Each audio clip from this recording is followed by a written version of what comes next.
tentang perbedaan doa iftitah dengan istiftah. Khusus untuk di kita, kan umumnya ada yang baca Allahumma ba'id, kan? Ada yang baca wajjahtu, kan? Baik, wajjahtu atau inni wajjahtu? Baik, wajjahtu. Yang wajjahtu saja, angkat tangan. Yang inni wajjahtu? Yang nggak punya wajah? Masya Allah, Anda maunya apa sebetulnya? Ini susah gitu. Baik, kita hadirkan dulu sebentar. Akar persoalannya, baik. Bacaan ini sering dikaitkan dengan ormas tertentu. Ya, yang sering saya tampak di masyarakat, pokoknya kalau Allah ba'id, itu Muhammadiyah atau Persis gitu kan. Kalau yang wajah tuh, atau ini wajah tuh, itu NU gitu kan. Masya Allah. Bahkan seleksi sekolah pun diterkait dengan hal ini. Kalau nggak baca itu salah jawabannya. Kan jadi keterlaluan menurut saya nih. Ya. Kasian gitu, anak dari sejak dini dipakemkan dengan tertentu dan dia ditutup. Nah, ini berbahaya di sini. Sehingga dikondisikan dari sejak kecil untuk bermasalah dengan yang lainnya. Wah, ini kalau nggak gini bukan bagian dari golongan saya. Ini bukan bagian dari golongan saya. Padahal Nabi mengajarkan yang sama. Karena itu kita ikuti, termasuk menghukumi real sunnah dengan bacaan tertentu. Kalau baca ini sunnah, kalau nggak baca itu bukan sunnah. Awas, itu berbahaya. Nah, sekarang kita coba keluarkan analisis semua hal ini. Caranya kemudian kita keluarkan dulu argumentasi dalilnya. Jadi kalau Bapak Ibu ingin membahas sesuatu dalam hal praktek yang berbeda, keluarkan semua dalil terkait dengannya. Ya. Saya kasih rumus cepat, kemudian kita turunkan. Ya. Dan jangan-jangan berdebat dalam hal luarnya, tidak paham isinya. Ya. Dua-duanya berdebat, oh yang benar Allah wa'id. Yang satu mengatakan, yang benar itu wajah tuh. Ternyata dua-duanya nggak paham artinya. Lihat sini. Metodenya disebut al-jam'u wa taufiq. Ya. Al-jam'u wa taufiq. Al-jam'u itu mengumpulkan semua riwayatnya yang ada. Yang dari Nabi. Kan tadi Al-Quran, Sunnah. Keluarkan semua Al-Qurannya, keluarkan semua dalil Sunnahnya. Hadirkan. Jelas? Kemudian wa taufiq. Dari semua yang ada itu, diambil petunjuk mana yang menunjukkan pada kita untuk digunakan dalam praktek ibadah. Nah, sekarang ada persoalan tentang bacaan iftitah atau istiftah yang berbeda di masyarakat, khususnya yang Allahumma ba'id dengan yang wajjahtu. Ternyata ketika dikeluarkan, setidaknya ada 12 hadis tentang ini. Bukan cuma satu. 12 hadis. Dari 12 hadis, kita ingin fokus saja langsung ya, supaya karena waktu kita sangat terbatas, kita langsung saja dari 12 hadis ini ada praktek yang menggunakan Allahumma ba'id, kita turunkan Al-Bukhari nomor hadis 711 misalnya. Kemudian ada yang menggunakan wajjahtu di hadis Muslim nomor hadis 1848.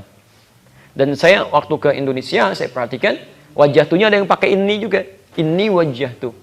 Itu memang ada di hadis Ibnu Majah. Ya, dari Jabir bin Abdullah nomor hadis 3221, termasuk di Abu Daud nomor hadis 2579. 2579. Baik, masih dari Jabir bin Abdullah. Nah, sekarang kita keluarkan hadisnya, kita analisis.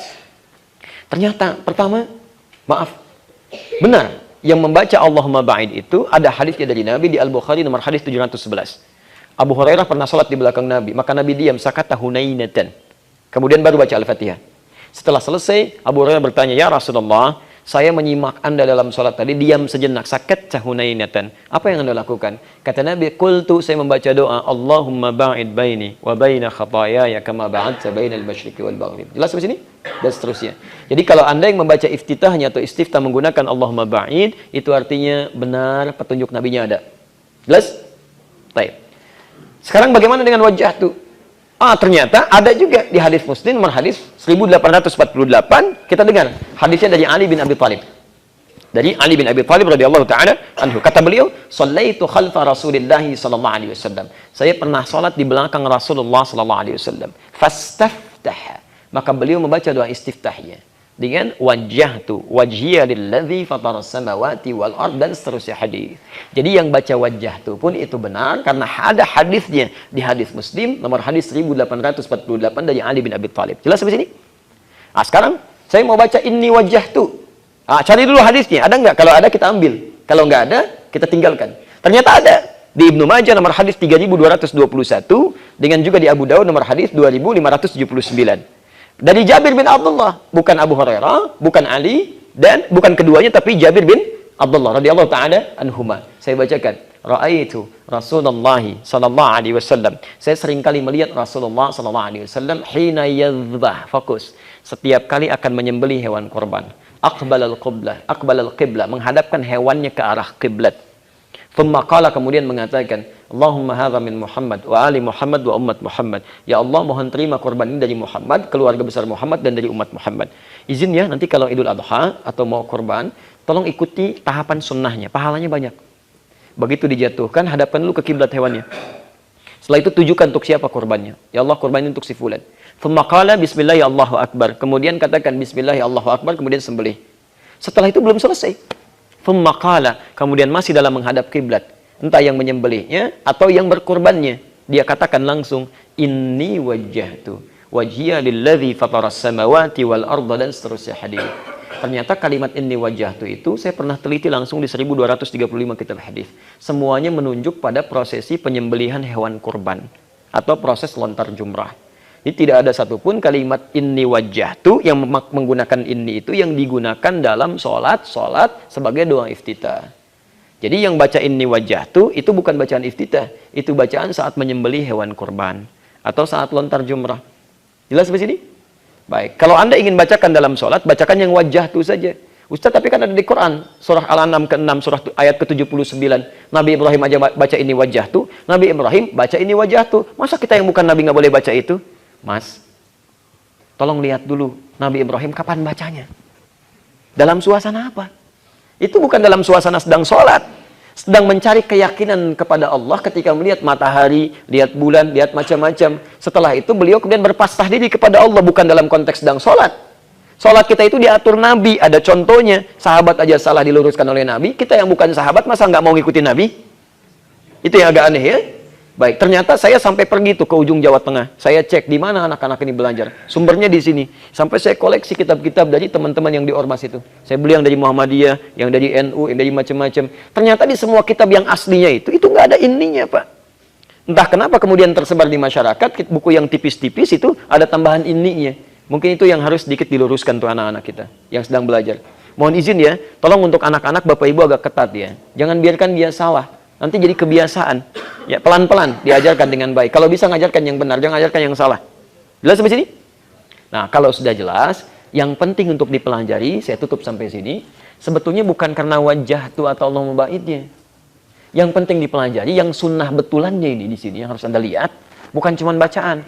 Yang penting Anda lihat, kapan Nabi baca Allah mubaid, kapan Nabi baca wajah tu. Nggak pakai oh. Kapan Nabi baca? Dan bagaimana kita mempraktekannya? Di situ kita akan dapatkan nikmat yang mengikuti sunnah Nabi SAW. Ternyata Nabi itu, kalau baca Allahumma ba'id, itu seringkali dibaca dalam sholat siangnya. Kalau disebutkan sholat siang, itu yang disebutnya fardu. Dari mulai subuh sampai isya. Itu definisi fikih. Kalau sholat malam, itu pasti qiyamul lail atau tahajud. Jelas itu. Kalau disebutkan sholat malam, pasti qiyamul lail atau tahajud. Kalau sholat siang, dalam fikih itu fardu. Jadi ternyata Nabi itu lebih banyak membaca Allahumma ba'id. Seringkali, lebih banyak. Walau tidak setiap waktu. Seringkali lebih banyak membaca Allahumma ba'id dalam sholat-sholat siangnya. Yang fardunya. Sedangkan sholat malamnya, beliau lebih banyak membaca yang wajah tuh.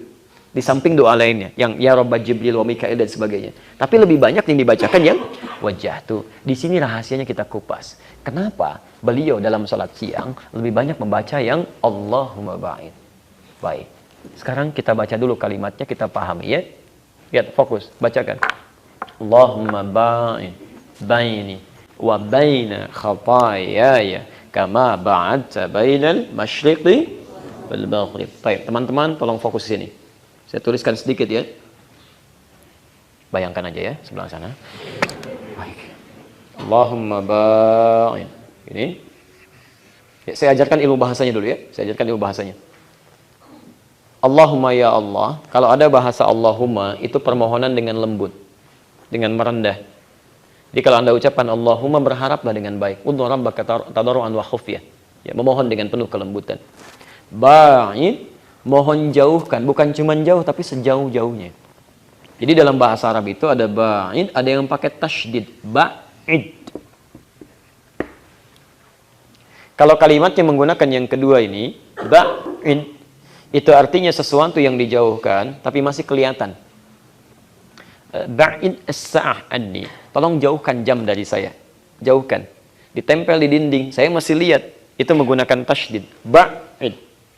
Tapi kalau tidak menggunakan tasydid pakai alif, alif itu fungsinya mempanjangkan bacaan. Ba'id itu jauhkan sejauh-jauhnya. Saya nggak mau lihat lagi. Jelas ya? Hati-hati. Ba'id. Ya. Jadi kalau ada yang mengatakan ba'id anni, tolong menjauh dari saya. Pakai tasydid artinya kita masih boleh kelihatan sama dia. Tapi kalau sudah katakan ba'id, tolong menjauh, saya nggak pengen lihat kamu. Ya, kalau standar bahasa Arab, ukhruj, keluar, saya kan? Itu keluar, sopan. Barah, itu agak kasar. Tapi kalau sudah mengatakan ini ya, hati-hati. Misal di Masjidil Haram ada kalimat ruah, itu kasar banget. Ruah itu dari kata roh. Dia ingin katakan kamu keluar dari sini dengan roh-rohnya sekalian.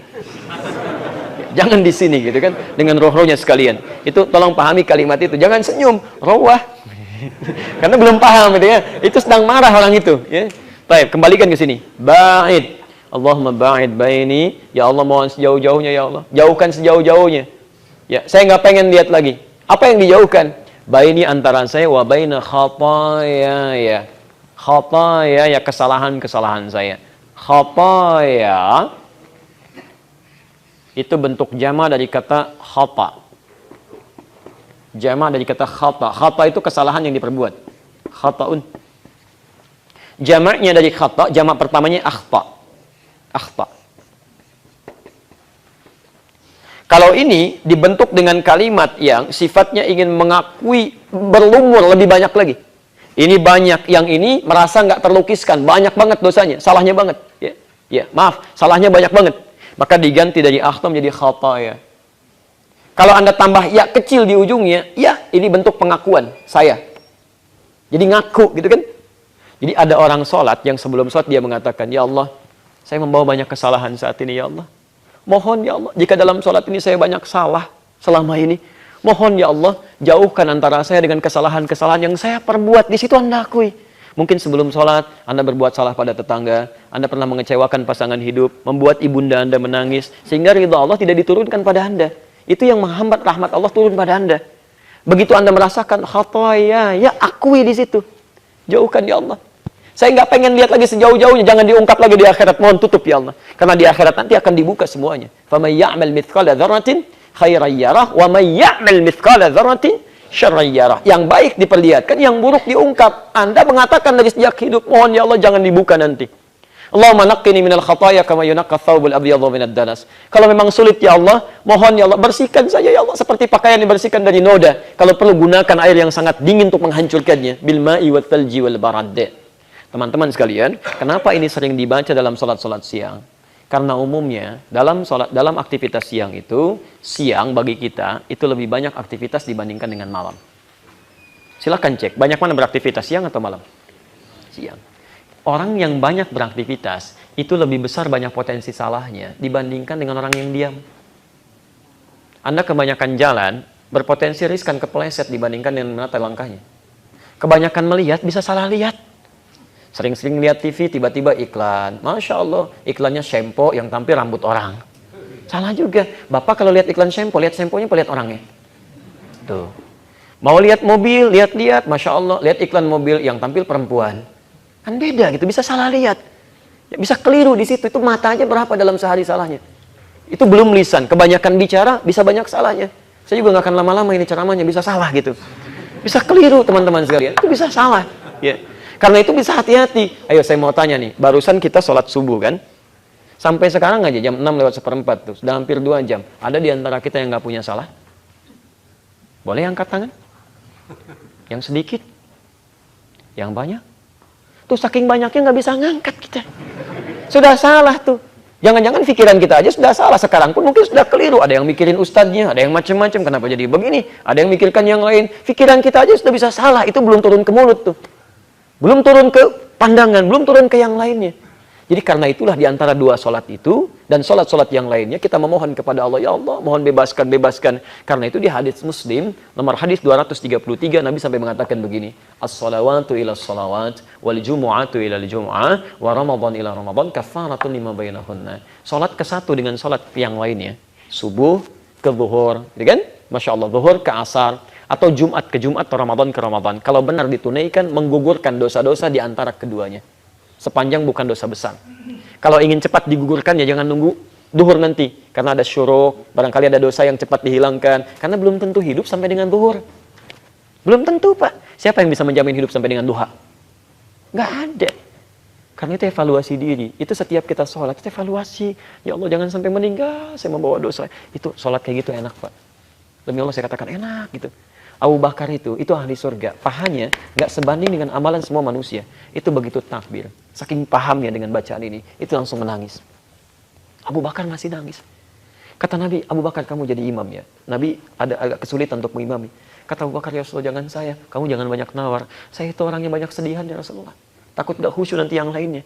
Itu saking bagaimana meresapi bacaan ini. Jadi kalau orang paham, itu yang dia praktekkan tuh itu. Begitu sholat, enak gitu. Ya, makanya begitu dia sujud, ruku lama. Gitu. Begitu sujud lama, sujud terampuni dosanya. Tiba-tiba dia nggak sadar. Waktu itulah dia kemudian harus berpulang. Kan enak meninggal dalam keadaan sholat sujud. Dosa sudah terampuni. Masya Allah. Mau begitu? Nanti pas syuruk ya sebentar lagi itu. Praktekkan. Ya masalah meninggal atau enggak urusan Allah. Kapan aja bisa terjadi. Nggak bisa nawar kita kan. Tapi siap-siap gitu kan. Begitu dipanggil pakaian terbaik. Quran surah 7 ayat 31. Wudunya bagus. Quran surah 5 ayat ke-6. Anda ketemu orang ganti pakaian. Ketemu Allah masa pakaian begitu aja. Ketemu orang cuci muka sampai mandi. Ketemu Allah wudu berantakan. Kata Allah kepalanya ya. Ini rambutnya begini-begini. Kata Allah, dari tangan sampai siku ya, ini siku ke tangan. Kan nggak nyambung gitu kan? Oh, jelas di sini? Baik, saya tutup, sedangkan wajah itu dibaca dalam sholat malam. Karena ini bacaan yang paling indah ketika dibacakan dalam sholat malam. Quran surah ke-73 ayat yang ke-6. Inna nasyi'atal laili hiya ashaddu wat'a wa aqwamu qila. Kalau Anda bisa bangun malam, itu lebih meresap ke hati bacaan-bacaannya. Dan suasananya lebih hening, syahdu enak gitu. Makanya setan malam dengan setan siang, itu beda Pak. Sip-sipan itu Bu, lain. Wah setan siang mah gampang, ditiup dikit aja orang udah bisa maksiat. Setan malam itu karena banyak, kalau orang tobat di malam hari Pak, itu lebih meresap ke jiwa, bisa cepat sadarnya. Setan itu nggak mau, makanya dia usahakan betul, saya berjuang kuat-kuat, tiba-tiba dia tobat, digugurkan dosanya, rugi dia. Makanya setan malam itu luar biasa. Anda mau bangun aja, luar biasa. Siang mah biasa aja. Mau tidur aja susah kalau siang, kalau malam mau bangun aja susah. Betul, kata Nabi begitu mau bangkit, dia tutup, dia tekan begini tuh. Ya, mau tahajud sampai ngatur alarm 3 kali. Alarm pertama matikan alarm yang kedua. Alarm kedua matikan alarm yang ketiga. Alarm ketiga siap-siap. Begitu begini masih begini aja. Anda tiap hari bolak-balik tuh. Ke ruang makan, ke dapur, Masya Allah. Sampai ke kamar mandi. Siang normal aja. Tiba-tiba malam mau keluar. Di ruang makan hati-hati ya, baju putih. Rambutnya panjang. Tiap hari biasa aja. Tiba-tiba bisa gelisah. Setan malam tuh. Karena sentuhan di malam hari itu bisa beda. Tapi kalau Anda bisa bangun dan ucapkan. Wajah tuh. Wajhiya lilladzi fataras samawati wal ardh hanifan muslima wa ma ana minal musyrikin. Duhai Allah, malam ini saya bangkit menghadapkan pasrah. Masrahkan diri saya sepasrah-pasrahnya kepada Engkau penguasa langit dan bumi. Inna salati, kalau malam ini saya salat ya Allah. Selama ini saya salat, wa nusuki selama ini saya ibadah, wa mahyaya selama ini saya hidup, wa mamati atau Engkau wafatkan saya di malam ini ya Allah. Anda ucapkan kalimat itu, Anda resapi di hati Anda, malam-malam Anda ucapkan, atau Engkau wafatkan saya ya Allah di malam ini. Lillahi Rabbil Alamin. Saya ikhlas ya Allah. Kalau Engkau hendaki itu penguasa Rabb semesta alam. La syarika lahu. Saya berjanji ya Allah selama hidup tidak akan pernah musyrik lagi sejak saat ini. Wa bidzalika umirtu, untuk itu saya diperintahkan wa ana minal muslimin wa ana awwalul muslimin. Saya berjanji mulai detik ini kalau diberi kesempatan hidup lagi esok hari, saya akan menjadi muslim yang lebih baik lagi dibandingkan dengan sebelumnya. Enak. Kalau Anda mau teruskan silahkan, masih panjang di situ. Sampai di sini pun boleh Anda lakukan karena ada hadis-hadis yang sampai di sini menunjukkannya. Itu begitu Anda ucapkan, belum ruku, hati kita sudah terkondisikan dengan khusyuk. Saat sujud, sudah tumpah air mata kita di situ. Enak. Makanya Nabi itu bisa sampai bengkak-bengkak kakinya, Pak. Nabi, ya, rakaat pertama sampai bengkak. Itu kan? Kita belum satu rakaat, mata sudah bengkak gitu kan. Bangun aja belum. Ya, jadi Nabi aja yang sudah jelas surganya masih berusaha dengan ibadahnya, mensyukurinya. Kita yang belum jelas surganya harus lebih maksimal daripada itu.